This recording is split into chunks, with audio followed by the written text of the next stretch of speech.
The carbon tax is now a reality, and the propaganda war has begun in earnest as Australian business waits to see if the reality matches the rhetoric on both sides of politics. And like the politicians, business is divided, with one group of nearly 300 big companies publicly backing the carbon tax, while other sections of the business community remain staunchly opposed. This report from Philip Lasker. Business conditions and sales are at a 14-year low, according to the latest survey by the Australian Chamber of Commerce and Industry. We read from that, among other things, that this is certainly probably the worst time ever you could introduce a new tax or a new cost on Australian business. And then there was the peak manufacturing body, the Australian Industry Group, with a survey of 600 of its own members.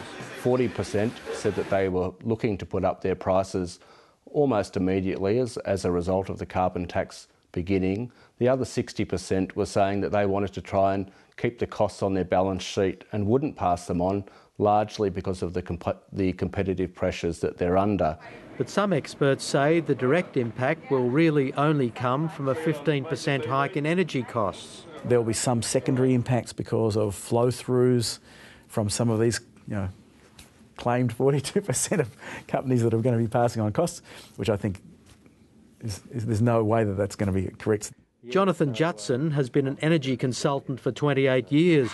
He maintains the impact on small business will be a relatively trivial $10 or $15 a week, mainly through energy costs, and he's been frustrated by the debate over a carbon tax. Where we almost had a logical, rational, bipartisan approach to a global pollution problem in Australia. We've moved so far away from that rationality in the debate has unfortunately pretty much evaporated. And unfortunately, the media also hasn't been effective enough at picking up lies and misleading statements, because there's been a lot of them. He says the assistance received by the biggest polluters won't put much pressure on them to pass on costs either. But the Australian Industry Group says there'll be a number of manufacturers squeezed. You look at industries like the food processing industry or the foundries industries, they're not getting any support at all. They are large energy users, so they're going to have to work out how they're going to have to absorb these increased costs. My response to that would be proactive and use the incentive packages to improve your energy efficiency and reduce your costs.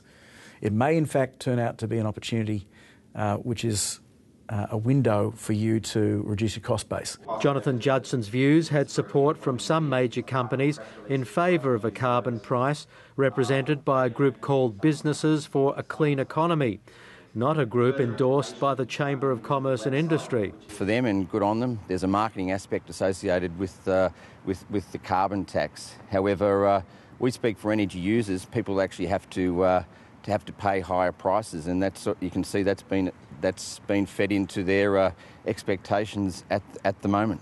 So much smoke, people are now waiting for the fire.